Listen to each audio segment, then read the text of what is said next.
ओम शांति। जन्माष्टमी के पावन पर्व पर आप सभी का बहुत बहुत अभिनंदन और आपको ढेर सारी शुभकामनाएं। ये जन्माष्टमी का महान पर्व न केवल भारतवर्ष में वरन सारे विश्व के अंदर हमारे सारे भारतीय लोग बहुत धूमधाम के साथ मनाते हैं। ये पर्व विभिन्न माध्यमों से हम श्री कृष्ण जी के चरित्र की गाथाएं सुनते हैं और अनेक चलचित्रों के माध्यम से देखते भी हैं। ऐसी महान विभूति की ऐसी महान जन्माष्टमी क्या हमारे लिए कोई प्रेरणा देने का कार्य नहीं करती? या ऐसे श्रेष्ठ चरित्रवान दिव्य आत्मा के चरित्र क्या हमारे लिए अनुकरणीय नहीं है? क्या केवल हम उनका वर्ष में एक ही बार गुणगान गायन करके आनंदित होकर के केवल मात्र एक औपचारिकता की ही पूर्ति कर रहे हैं? आज इन्हीं सब बातों को जानने के लिए कि ऐसे महान विभूति के दिव्य कर्मों का वास्तविक रहस्य क्या है और ये कर्म हमारे जीवन के अंदर क्या प्रभाव लाते हैं, हमारे जीवन के अंदर कैसे परिवर्तन करते हैं, इन सभी विषयों पर आज हम चर्चा करेंगे। और इस चर्चा के लिए हमारे साथ उपस्थित हैं आदरणीय डॉक्टर पुष्पा पांडे जी। नमस्कार।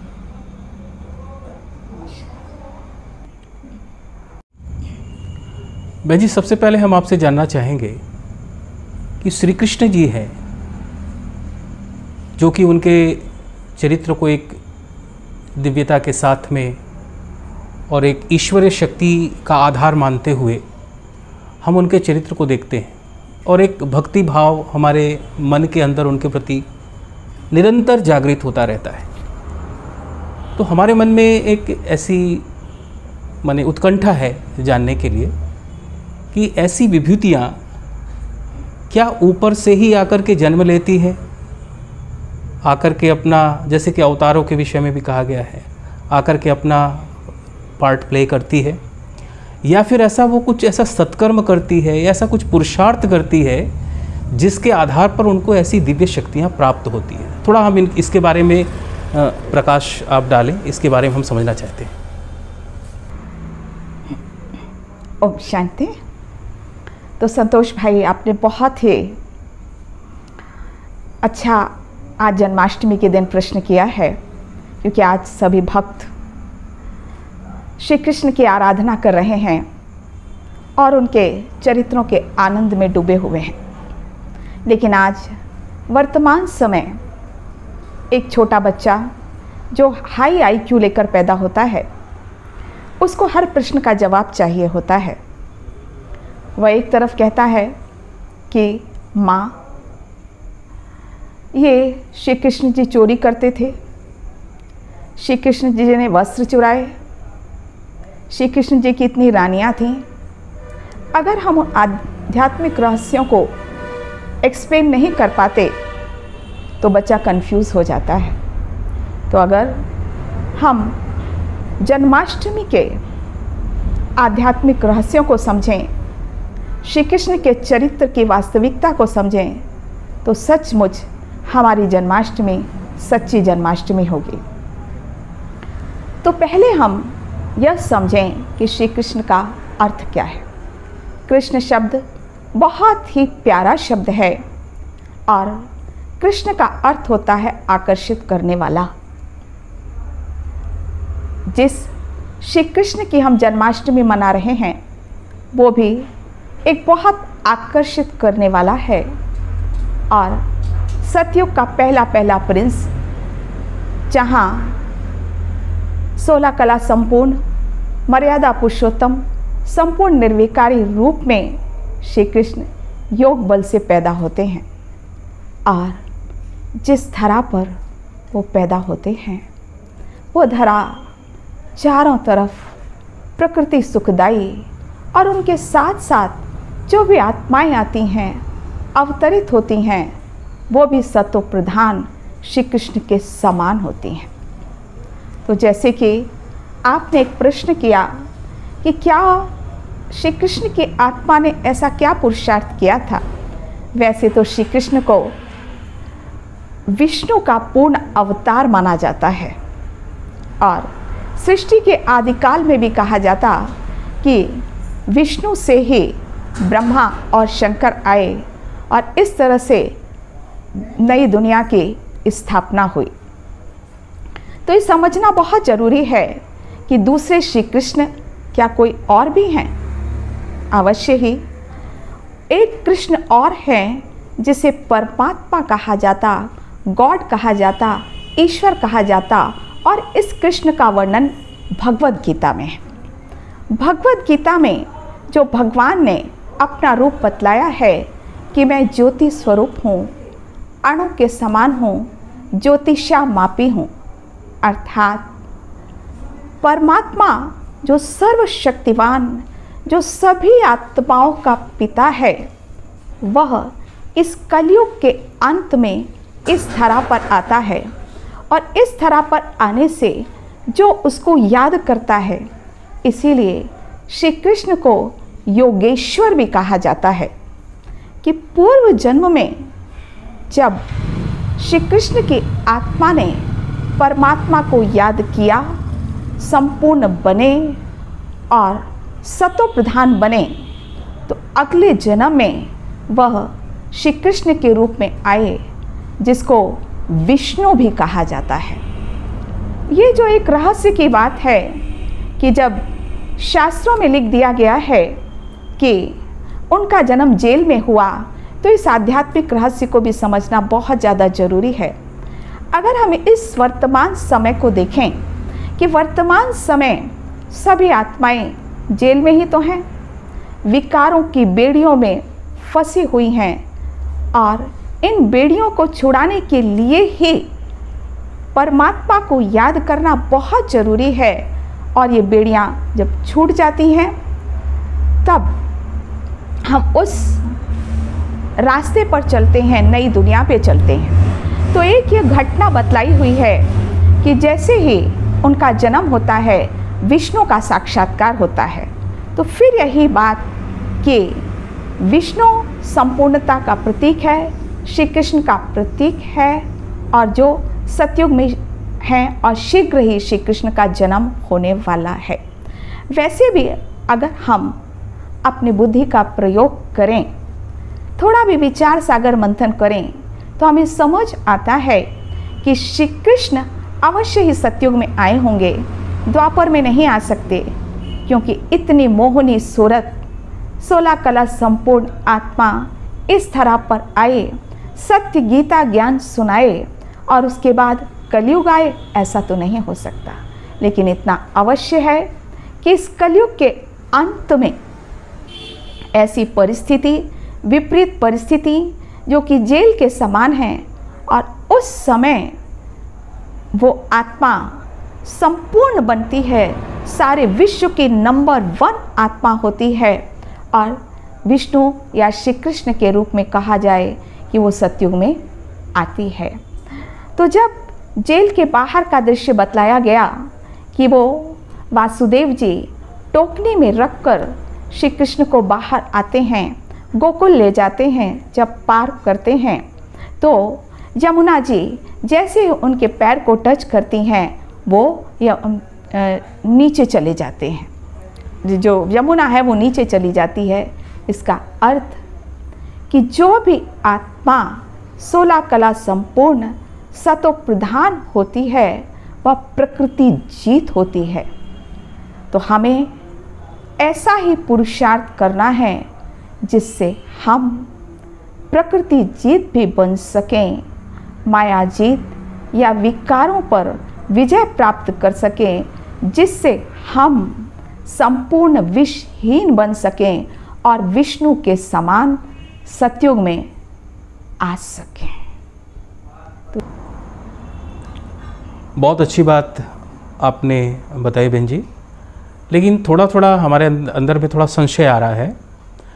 एक तो आपने कहा कि जो कृष्ण का स्वरूप है वो पूरा दिव्य स्वरूप है, निर्विकारी है। फिर आप एक तरफ कहती हैं कि परमात्मा को भी कृष्ण कहते हैं। आपने ज़रूर उसके विषय में गीता का आपने रेफरेंस दिया है, बहुत अच्छी बात है, लेकिन अभी उतना स्पष्ट मुझे तो नहीं हो पा रहा है और मैं चाहूँगा कि इसके ऊपर आप थोड़ा और प्रकाश डालें। साथ ही साथ आपने ये कहा कि कृष्ण की जो आत्मा है वो द्वापर में नहीं आती, वो सतयुग में आती है। ये बड़ा कन्फ्यूज़ क्रिएट हो रहा है, क्योंकि हमारे शास्त्रों में, हमारे वेदों में, और जहाँ तक मेरी जानकारी है कि हम यही मानते हैं कि जो कृष्ण का जन्म हुआ है वो द्वापर में हुआ है, ये सभी मानते हैं। लेकिन आप कह रहे हैं कि नहीं, वो सतयुग में हुआ, तो थोड़ा इसको और क्लियर कर पाएंगे प्लीज़?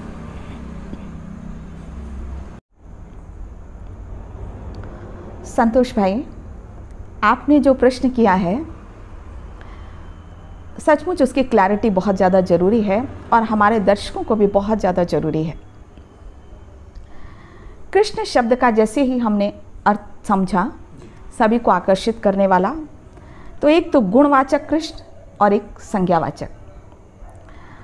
तो जो श्री कृष्ण जिसका हम जन्मदिन मना रहे हैं, वो जैसे आपने कहा कि सभी कहते हैं, शास्त्र कहते हैं कि उनका जो जन्म हुआ वो द्वापर में हुआ। लेकिन अगर हम समझें, बुद्धि का सचमुच प्रयोग करें कि श्री कृष्ण जो सर्वगुण संपन्न, 16 कला संपूर्ण, मर्यादा पुरुषोत्तम आए, और सिर्फ ऐसा नहीं कि सिर्फ एक परिवार के लिए वो आए और उन्होंने बस एक परिवार के झगड़े के लिए, एक कुछ ही दुष्टों का संहार करने के लिए आए और उसके बाद कलयुग आ गया। अगर हम एक तरफ कहते हैं कि इतनी विष्णु का संपूर्ण अवतार और संपूर्ण अवतार होने के बाद कलयुग आ गया, तो उनके आने का कोई मतलब नहीं। और गीता ज्ञान जो कि सर्वश्रेष्ठ ज्ञान माना जाता है, तो गीता ज्ञान सुनाने की आवश्यकता भी द्वापर में नहीं थी। तो जिस श्री कृष्ण की हम बात कर रहे हैं वो कलयुग के अंत की बात है, और कलयुग के अंत में हमने प्रजापिता ब्रह्मा कुमारी ईश्वरी विश्वविद्यालय में आकर सीखा है। यहाँ पर हमें समझ में आया कि सत्य गीता ज्ञान क्या है, और उस श्री कृष्ण की बात जो कि गीता में लिखी हुई है, वहाँ पर फर्स्ट पर्सन में सब जगह यही लिखा है कि मैं परम धाम का रहने वाला हूँ, ज्योति स्वरूप हूँ, और मैं ही आकर गीता ज्ञान सुनाता हूँ। तो यहाँ पर जो इस गीता ज्ञान को सुनता है वो ही चेंज होता है, और सतयुग के प्रारंभ में 16 कला संपूर्ण, मर्यादा पुरुषोत्तम बनता है। अर्थात जैसे गीता भी कहती है, आत्मा और परमात्मा का ज्ञान। आज सभी देहधारी हैं तो सबकी बुद्धि सिर्फ बॉडी कॉन्शियस है, जबकि जो कलाएं होती हैं वो आत्मा में होती हैं। तो द्वापर में शास्त्र लिखे गए, और जो शास्त्र लिखे गए उनका भी एक बड़ा रहस्य था। हमारे ऋषि मुनि बड़े महान थे और वो जानते थे कि भविष्य में ऐसी परिस्थितियां आने वाली हैं कि मानव समाज को सिखलाना बहुत ज़रूरी है। तो उन्होंने उस चरित्र का वर्णन किया, कृष्ण के उन चरित्रों का वर्णन किया जो कि इस कलयुग के अंत में परमात्मा ने आकर हमें सिखाया, और उसको कथानक के रूप में लिखा गया। क्योंकि किसी को भी कथानक के रूप में लिखा जाए तो ज़्यादा समझ में आता है। जैसे हमने जेल की बात कही कि जेल कोई छोटी सी जेल की बात नहीं, ये कलयुग का संसार जेल के समान है। बेड़ियों की बात कही कि कलयुग में आप देख लो चारों तरफ विकार फैले हुए हैं, बेड़ियां ही तो हैं, और इनको मुक्त करने के लिए उस कृष्ण अर्थात उस परमात्मा को, चाहे उसको गॉड कहो, ईश्वर कहो, अल्लाह कहो, वह परमात्मा एक है, और परमात्मा आकर अपने समान सबको बनाता है। तो श्री कृष्ण को बनाता है जो कि सर्वश्रेष्ठ इस साकार धरा की आत्मा है, उसके साथ साथ दूसरे गोप गोपियाँ भी आती हैं और वो श्री कृष्ण के समान सतयुग में जाती हैं।